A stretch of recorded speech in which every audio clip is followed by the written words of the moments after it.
ప్రతి మంగళవారము శుక్రవారము ఒక పాటను నవదుర్గలలో ఒక తల్లికి మనము నివేదన చేస్తూ ఉన్నాము, ప్రేమతో సమర్పణ చేస్తూ ఉన్నాము, ఆమెకు ఎంతో ఆనందాన్ని కలిగిస్తూ ఉన్నాము. ఈరోజు శుక్రవారము నవదుర్గలలో రెండవ దుర్గాదేవత శ్రీ బ్రహ్మచారిణీ దేవి. పోయిన మంగళవారం నాడు మనము మొదటి పాటను నివేదన చేశాము అమ్మ యొక్క పాదార విందాలకు. ఇప్పుడు రెండవ పాటను నివేదన చేయబోతూ ఉన్నాము. మరి రెండవ పాట ఏమిటిది అని అంటే కళ్యాణము. ఎవరైతే కష్టపడి పంట పండిస్తారో ఆ పంట ఫలాన్ని వాళ్ళు సాధించుకుంటారు, అనుభవిస్తారు. అనేక సంవత్సరాలు బ్రహ్మచారిణి అయి సర్వ సుఖాలను భోగాలను త్యజించి అందరినీ విడిచిపెట్టి ఏకాకే అరణ్యానికి వెళ్ళి ఘోరమైన తపస్సు చేసి ఆహారాన్ని త్యజించి జలాన్ని కూడా విసర్జించి కేవలము వాయు భక్షణము చేసి ఘోరాతి ఘోరమైన తపస్సు చేసింది శైలపుత్రీదేవి. ఆమెనే బ్రహ్మచారిణిగా అరణ్యానికి వెళ్ళి తపస్సులో కూర్చున్నది. మరి అమ్మ ఏం చేసింది? విజయాన్ని సాధించింది. పట్టుదలతో సహనముతో శివుని యొక్క ఎన్నో కఠినమైనటువంటి పరీక్షలకు గురై ఘన విజయాన్ని సాధించి, పార్వతి నేను నీ కోసం వచ్చాను, నిన్ను వివాహం చేసుకుంటాను, ఇక నీవు తపము చాలించుము అని మహారుద్రుడు స్వయంగా ప్రత్యక్షమై చెప్పాడు. పార్వతీదేవి ఎంతో ఆనందించింది, పులకించినది. మరి ఏమి జరిగినది? మహావైభవంగా కళ్యాణం జరిగింది. తపస్సులో కూర్చున్నటువంటి అమ్మవారు ఎన్నో కష్టాలకు గురి అయినది. ఎండనక వాననక తపస్సు చేసింది. ఇప్పుడు మహారుద్రుని యొక్క సన్నిధిలో తాను ఆనందిస్తూ ఉన్నది. నార వస్త్రాలను ధరించి జపమాలను ధరించినటువంటి అమ్మవారు అందమైనటువంటి మనోహరమైనటువంటి రూపముతో, ఎన్నో ఆభరణాలతో, ఎన్నో విభిన్న మాలలతో అమ్మవారు మహారుద్రుని పక్కన ఆసీనురాలై ఉన్నది. ఇప్పుడు మనం ఆ రెండవ పాఠం వినబోతున్నాము. మరి బ్రహ్మచారి అమ్మవారిని ఆరాధిస్తే ఏం కలుగుతుందండి అని అంటే వాళ్ళకు విజయం కలుగుతుంది. అమ్మ విజయాన్ని పొందింది. మీరు కూడా ఆమెను ఆరాధిస్తే విజయాన్ని పొందుతారు. మీకు ఏం కావాలంటే అది. ప్రాపంచికం అంటే ప్రాపంచికము, ఆధ్యాత్మికం అంటే ఆధ్యాత్మికము. ఇక ఎవరైతే బ్రహ్మచారిణి దేవిని ఆరాధిస్తారో వాళ్ళు గొప్ప తపో సంపన్నులవుతారు.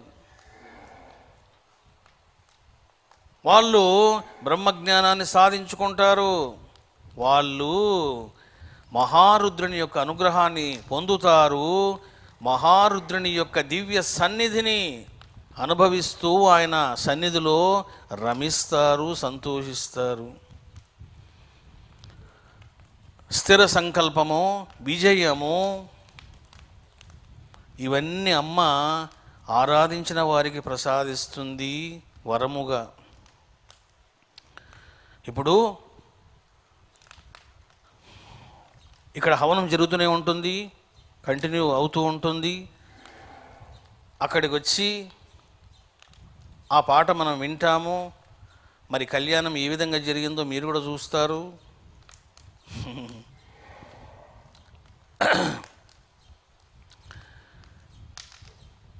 ఈ రకంగా ఈరోజు మీరు ఉత్తరాయణ కాలము సమాప్తి అయి దక్షిణాయన కాలానికి శ్రీకారం కలిగి దక్షిణామూర్తి అయినటువంటి మహారుద్రుని యొక్క కళ్యాణం చూడడము, ఆ దృశ్యాలను వీక్షించడము, ఆ పాట వినడం కూడా ఎంతో పుణ్యం ఉండాలి, పరమశివుని యొక్క అనుగ్రహము ఉండాలి. ఇప్పుడు ఇక మనము ఆ కీర్తనను నివేదన చేయబోతాము. ఇక్కడ వీళ్ళు హవనం చేస్తూ ఉంటారు. ఇప్పుడు ఎవరైతే పెళ్ళికి వచ్చినారో వాళ్ళంతా వచ్చి కూర్చోండి బాబు. లేడీస్ అంతా ఒక లైన్లో, జెంట్స్ అంతా ఒక లైన్లో కూర్చోండి. అందరం రమ్మనండి. మీరు చేస్తూ ఉండాలి. ఇద్దరు చేస్తారు, ఒకరు చేస్తారు. సంశివరావు ఇక్కడ పెట్టుకో, అమ్మాయి చేస్తుంటుంది. నువ్వు ఓం రుద్రాయ స్వాహ, ఓం బ్రహ్మచారిణీ దేవి స్వాహ, ఓం శ్రీ ఆదిపరాశక్తయే స్వాహ, ఓం షిరిడీ సాయి దేవాయ స్వాహ, ఓం శివాయ స్వాహ అంటూ చేస్తూ ఉండాలి. చిన్నగా చెప్పు.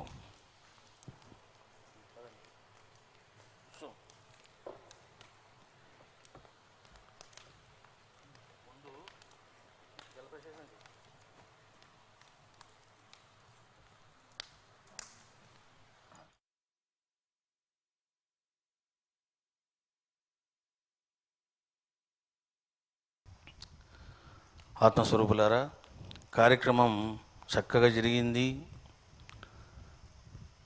వాస్తవంగా మార్నింగ్ 7 o'clock వరకు కూడా ఈ ఆలోచన లేదు హవనం చేయాలి, ఇటువంటి కార్యక్రమం చేయాలి అని. కానీ 7:20 పరమాత్మ ఆదేశం ఏమని, ఈరోజు హవనం చేయాలి అని. అందుకనే మీకు మార్నింగే అనౌన్స్మెంట్ చేశాను. ఎవరైతే పరమాత్మను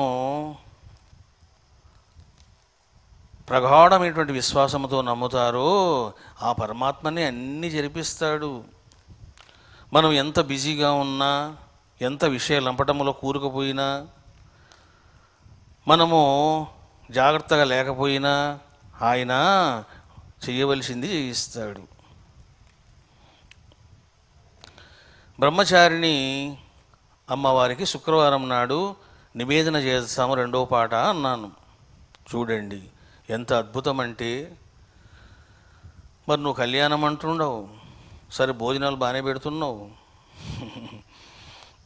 సొసైటీ వాళ్ళకి పెట్టావు, మహాపీఠంలో ఉన్న వాళ్ళకి పెట్టావు, వాళ్ళు కూడా ఎంతో సంతోషించారు. ఎందుకు సంతోషిస్తారు అని అంటే, అమ్మయ్య అన్నం చేసుకునే తలకైన పోయిందిరా నాయన అని సంతోషిస్తారు. తినడం కంటే కూడా ఈ భావన ఎక్కువ ఉంటుంది, గోల పోయింది ఒకరు పూట అని. ఇంకా వాళ్ళు సంతోషించారంటే అంతర్యామి సంతోషించినట్లే, తల్లి సంతోషించినట్లే. ఎందుకు, ఉన్నదంతా ఆమెనే. చూడండి, నవదుర్గలలో 2వ దుర్గాదేవి బ్రహ్మచారిణీ మాత. బ్రహ్మచారిణీ మాత అంటే వెరీ పవర్ఫుల్. ఆమె పట్టుదల, స్థిర సంకల్పం, డైనమిజం, సృజనాత్మకత. ఇంకా పట్టుబడితే ఉడుంపట్టు పడుతుందమ్మ. అందుకే చూడండి,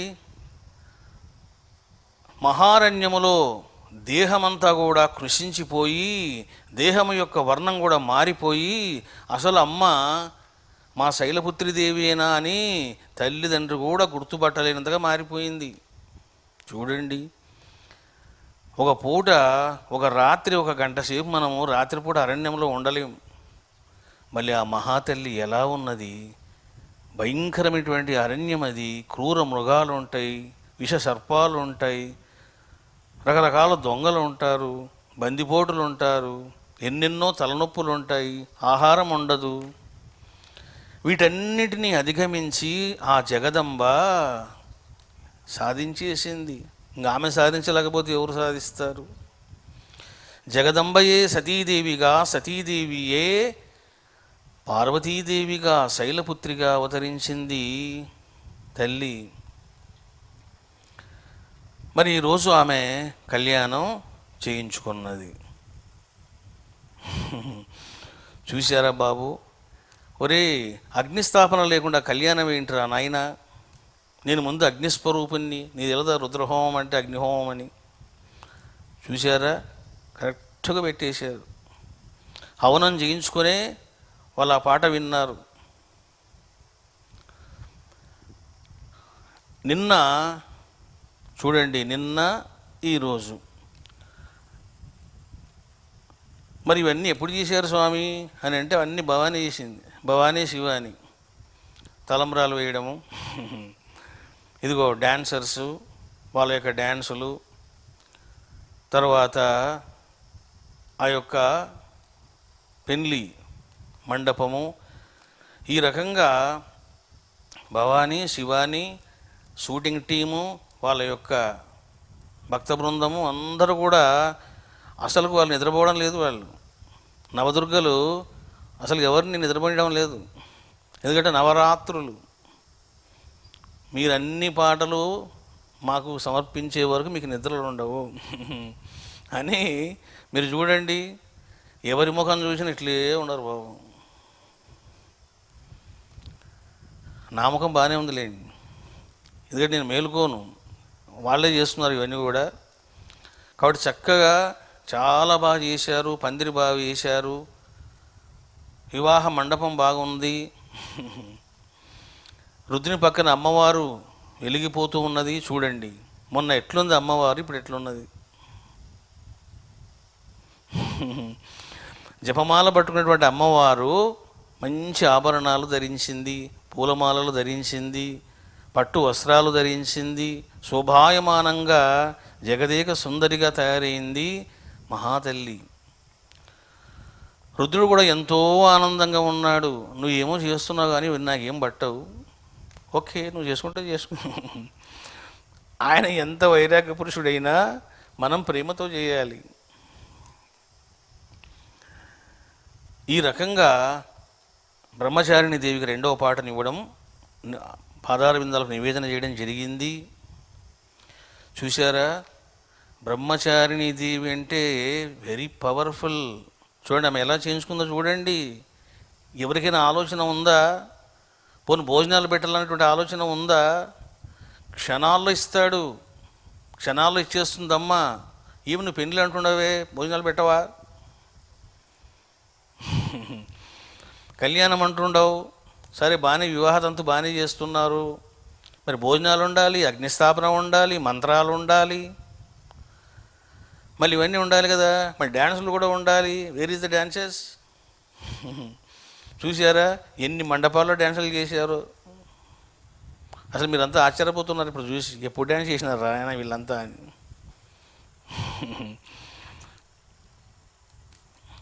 ఈ రకంగా చాలా చక్కగా ప్రోగ్రాం జరిగింది బాబు. ఎందుకంటే ఉత్తరాయణము సమాప్తమై దక్షిణాయనములోనికి ప్రవేశించేటప్పుడు కొన్ని అనర్థాలు జరుగుతాయి, కొన్ని శుభాలు జరుగుతాయి, కొన్ని అశుభాలు జరుగుతాయి, కొన్ని లాభాలు సిద్ధిస్తాయి, కొన్ని నష్టాలు సిద్ధిస్తాయి. ఇంకా అశుభాలు, అనర్థాలు, అరిష్టాలు, నష్టాలు ఇవన్నీ ఏం జరగకుండగా పార్వతీ పరమేశ్వరులు ఏం చేశారు చూశారా? కరెక్ట్గా ఈరోజు ముహూర్తం పెట్టుకున్నారు వాళ్ళు. అసలు మనం అనుకున్నామా ఈరోజు వస్తుందని? అనుకోలేదు మనం. అది విషయం కూడా నాకు ఎప్పుడు తెలిసింది, మార్నింగ్ ఫ్లాష్ అయింది. అరే ఉత్తరాయణం అయిపోతుంది, దక్షిణాయనంలోకి వస్తున్నాం అని చెప్పి వెంటనే ఫ్లాష్ చూసారా? ప్రచోదయాత్ గాయత్రీదేవి అంటాం. ఎక్కడుంది గాయత్రీదేవి? మేధస్సే గాయత్రీదేవి. ఆమె ప్రేరణ ఇస్తుంది. ప్రచోదయాత్, ఆమె నీ యొక్క బుద్ధికి ప్రేరణ కలిగిస్తుంది, శక్తినిస్తుంది, ఉత్తేజాన్ని ఇస్తుంది, రూపకల్పన చేస్తుంది, సృజనాత్మకతను సృజిస్తుంది అమ్మ. ఎందుకంటే బుద్ధి అంటే ప్రకృతి స్వరూపిణి. మనసు అన్నా, బుద్ధి అన్నా, చిత్తమన్నా, అహంకారం అన్నా ఇవన్నీ ప్రకృతి యొక్క అంశాలు, అంగములు. అందులో ప్రవేశించి అమ్మ వాళ్ళను జాగృతము చేస్తూ ఉంటుంది. ఈ రకంగా దక్షిణాయన పుణ్యకాలము ప్రారంభ కాలములోన మనం అసలు హవనంతో మొదలుపెట్టాం. చూడండి ఈ కరోనా కాలంలోన అసలు నాకు తెలిసి నా జీవితంలో కూడా ఇంతటి ఉపాసన ఎప్పుడు జరగలే. అవు స్వామి, మేము కూడా ఎప్పుడు ఇంత సేవలు చేయలేదు, ఒళ్ళు హోనం అయిపోతుంది. తిక్కుడే తిక్కుడు, అమ్మమ్మమ్మమ్మమ్మ. ఏదో కరోనా అని వచ్చాం మహాపీఠానికి, మేము హరో హరో అంటున్నాము. మంచిదే, ఒళ్ళు హూనం కావాలి, అలసిపోవాలి, నువ్వు పడిపోవాలి. అట్ట నువ్వునే పడిపోకూడదు, బాగా అలసిపోయి పడిపోవాల. మరి అప్పుడే కదా అనుగ్రహం కలిగేది. మరి ఆ తల్లి ఏం నేర్పింది మనకు, ఎంత కష్టపడింది, చివరికి ఎక్కడికి వచ్చింది ఆమె చూశారా? ఈ రకంగా ఉత్తరాయణ కాలములో అద్భుతమైనటువంటి సేవ జరిగింది. అసలు నాకు తెలిసిన ఫ్రీగా లేను.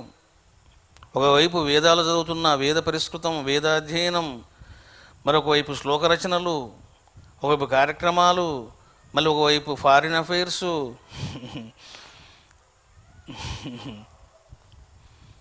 ఇంకోవైపు పాటలు పాడడం. చూడండి, ప్రతిరోజు పొద్దున్నే మీరు చూశారు, కొన్ని నెలలు నేను సంగీతంలో పడిపోయినాను. ఇంకా మరి ఇప్పుడైనా ఫ్రీగా ఉన్నానంటే ధ్యానం కాగానే టిఫిన్ తినడం, పారిపోవడం.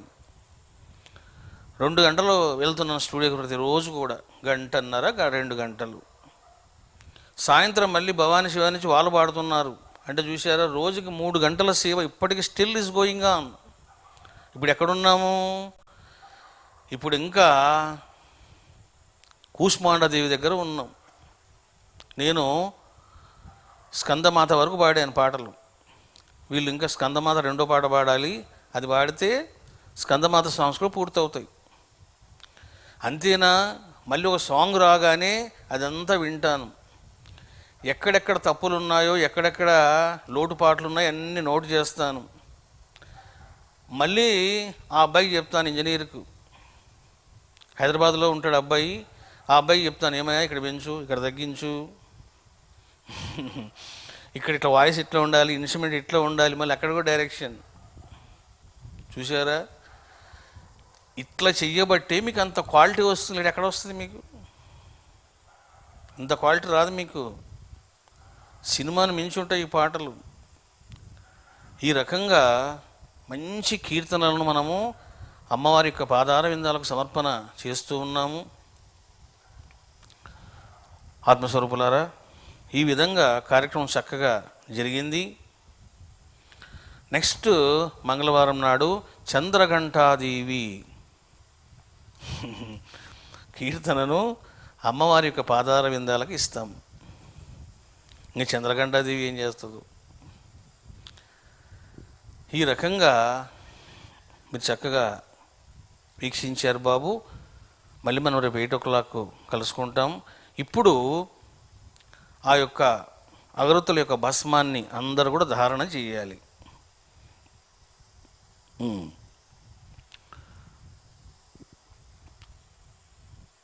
ఇప్పుడు అక్కడికి వస్తాను నేను కూడా, నాతో పాటు మీరు కూడా అందరూ చేయండి.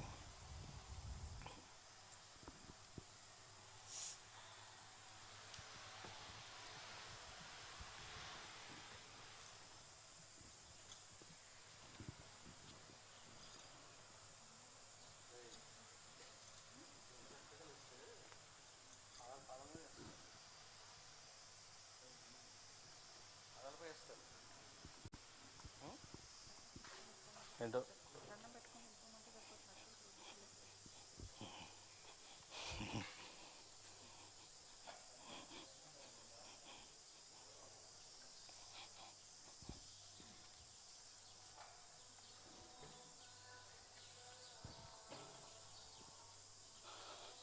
కొంత విభూతి తీసుకోండి. మరి వీళ్ళంతా ఏం పెట్టుకుంటారు పాపం? విభూతి ఇస్తే, నేను టచ్ చేస్తే అందరూ పెట్టుకుంటారు.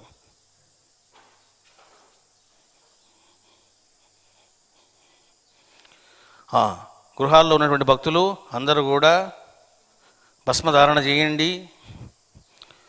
ఓం శ్రీ బ్రహ్మచారిణీ దేవ్యై నమః. ఓం శ్రీ పార్వతీదేవ్యై నమః. ఓం మహాగౌరీదేవ్యై నమః.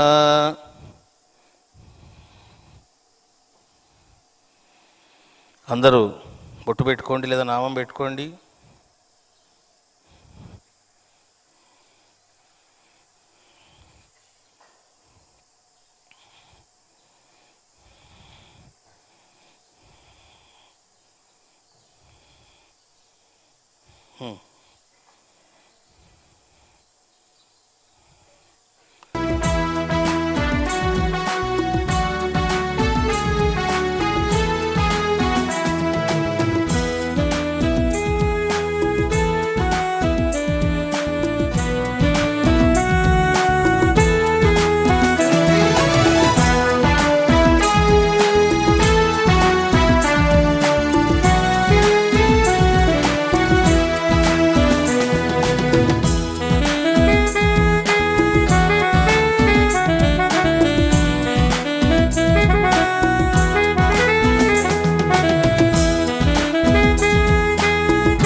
చిన్న పెట్టండి అంత పెద్ద పెడుతున్నారు. భక్తులు అక్కడ పూలు పట్టుకొని నిల్చున్నారు ఇద్దరు. మీరు కొన్ని పూలు తీసుకొని అట్లా రుద్రుని మీద అమ్మవారి మీద సమర్పించి నమస్కారం చేసుకుని అట్లా వెళ్ళండి. పూలు సమర్పణ అయిన తర్వాత ఇప్పుడు 6:45 అయింది. భోజనాలు ఎక్కడ పెట్టినారు? 4వ సన్నిధానంలోన భోజనాలు ఏర్పాటు చేశారు బాబు. అందరూ భోజనం చేసుకొని ఇంటికి వెళ్ళండి. తొందర తింటే మంచిది కదా.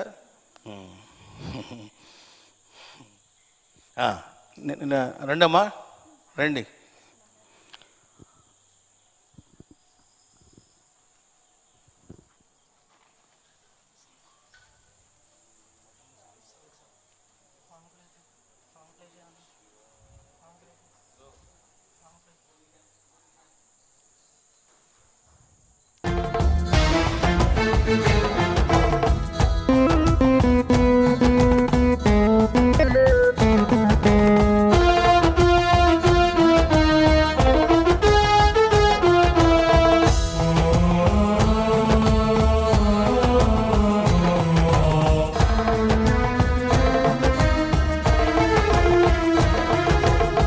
పంచలోహలింగేశ్వరునికి మంగళం,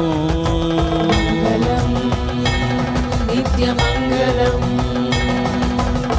స్ఫటికలింగానికి మంగళము, మంగళం జయ మంగళం. ఆదిపరాశక్తికి మంగళము, మంగళం శుభమంగళము. కాలభైరవునికి జయ మంగళం, మంగళం శుభమంగళము. వీరభద్రస్వామికి మంగళము, మంగళం జయ మంగళం శుభమంగళం. షిరిడి సాయి దేవునికి మంగళము, మంగళం మహామంగళం శుభమంగళం.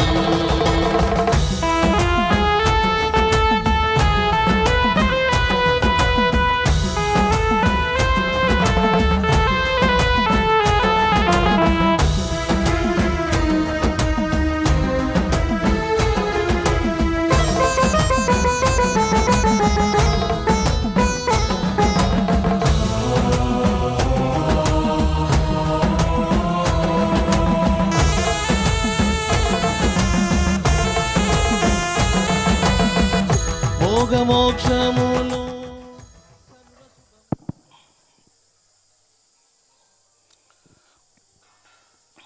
దివ్యాత్మ స్వరూపులారా, కార్యక్రమం చక్కగా జరిగింది. ఎవరైతే ఈ కార్యక్రమంలో పాల్గొన్నారో పరమాన్నం అమ్మవారికి మహారుద్రునికి నివేదన చేశారో వాళ్ళంతా కూడా ప్రసాదం తీసుకోండి. మీరు అది గురు ప్రసాదము, బ్రహ్మచారిణి తల్లి ప్రసాదము, మహారుద్రుని ప్రసాదము అని భావించి స్వీకరించండి. మరి అప్పుడే స్వీకరించారో ఏంటో, స్వీకరించకపోతే ఇప్పుడు స్వీకరించండి. అందుకే గురువు అనుమతి లేకుండా ఏం చేయరాదు. వెంటనే ఉంది కదా అని తినకూడదు, వినాల వెయిట్ చేయాలి. బాబు 16 నెలల తర్వాత మళ్ళీ మహాపీఠములో ఇంతకుముందు ఎలా కూర్చొని చూసేవాళ్ళు అట్లా కూర్చొని చూశారయ్యా.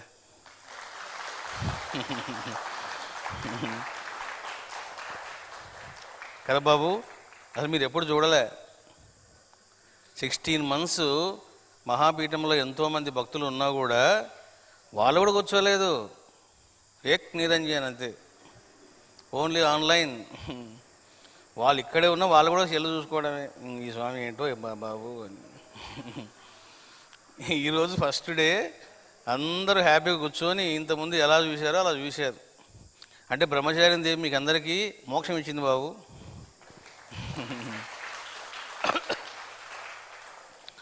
ఈ రకంగా చక్కగా జరిగింది పార్వతీ పరమేశ్వరుల కళ్యాణము. మనం అనుకున్న దానికంటే అసలు చాలా బాగా చేయించుకున్నారు వాళ్ళు. నేను కూడా కొన్ని విషయాలు చాలా వైరాగ్యంగా ఉంటా. రుద్రుడు అంత వైరాగ్యం వద్దులే, సరే శక్తులు ఉన్నారు కదా, ఆ శక్తుల ద్వారా ఇవన్నీ చేయించారు. చూడండి, ఒకవైపు డ్యాన్స్, మీరు పాట చూడండి, ఆ పాట కూడా మల్టిపుల్ వాయిస్లో పాడా నేను. అంటే షడ్జమం, పంచమం, పై షడ్జమం. కళ్యాణం మహాకళ్యాణం ఆది దంపతుల కళ్యాణం, ఇదొక పాడడం. కళ్యాణం మహాకళ్యాణం ఆది దంపతుల కళ్యాణం, ఇదో వర్షన్. కళ్యాణం పైన పాడాల. చూసారా బాబు, అట్లా వాళ్ళు కూడా పాడారు, భవానీ శివాని కూడా బాగా పాడారు, మొత్తం మల్టిపుల్ వాయిస్లో పాడారు వాళ్ళు కూడా. అంటే షడ్జమం, పంచమం, పై షడ్జమం. చక్కగా పాట, మంచి మ్యూజిక్, ఎంత హుషారుగా ఉంది చూడండి. నిజంగా పెళ్ళిలాగే ఉంది కదా. మారేమ్మ ఇల్లమ్మ అనుకుంటారు, మా పాటే బాగుందిలే అనుకుంటారు వాళ్ళు. డ్యాన్సులు కూడా చూడండి, చక్కగా వాళ్ళు వేశారు. తర్వాత అన్ని సన్నిధానాల్లో డ్యాన్స్ మీరు చూసి ఉంటారు, మీరు చూడలేదు, మీరు చూస్తే మీరు కూడా హ్యాపీ ఫీల్ అవుతారు. చాలా శోభాయమానంగా చేశారు డ్యాన్స్, వాళ్ళు కూడా మంచిగా వేశారు. ఈ రకంగా మరి పెళ్లి కార్యక్రమం చూడండి, ఎంత చక్కగా వాళ్ళు కూర్చున్నారు చూడండి. అసలు పెళ్లి కాని అమ్మాయిలు నాకు కూడా పెళ్లి అయితే బాగుంటుంది అనుకుంటారు. అట్లా మంచి జరిగింది బాబు. అంటే పార్వతీ పరమేశ్వర కళ్యాణముతో మన దక్షిణాయనం స్టార్ట్ అయ్యింది. మళ్ళీ ఇంక ఉత్తరాయణం వచ్చే వరకు ఇంకా మనము ఈ రకంగా మంచిగా సేవలు చేయాలి. మీరు కూడా చక్కగా సేవలు చేయాలి. ఇంక మేము మాత్రం ఇంట్లో కూర్చొని సేవలు చేయమండి, వాళ్ళైనా చూసేది, మేము కూడా వస్తాము పీఠానికి. మంచిదే ఆ పరితాపం ఉండడం, తప్పకుండా ఆ రోజులు వస్తాయి. మరి ఏం జరుగుతుందో చూద్దాము. రకరకాలుగా మాట్లాడుతున్నారు, ఈ డెల్టా గురించి, డెల్టా ప్లస్ గురించి రకరకాలుగా ఉన్నాయి. దాన్ని బట్టి మన మూమెంట్స్ ఉంటాయి బాబు. ఈ రకంగా కార్యక్రమం చక్కగా జరిగింది. అందరూ చెప్పండి, మీరందరూ కూడా భోజనం చేసుకొని ఇంటికి వెళ్ళండి బాబు. సమయం కూడా 7-5 అయింది, భోజనం చేసుకుని వెళ్ళండి. సొసైటీలో ఉన్నటువంటి గురు సామ్రాట్ హౌసింగ్ సొసైటీలో ఉన్న అందరికి కూడా భోజన సదుపాయము, ప్రసాద వితరణ పంపించడం జరిగింది. అందరూ హ్యాపీగా స్వీకరించండి ప్రసాదంగా. ఇక అందరూ చెప్పండి, ఓ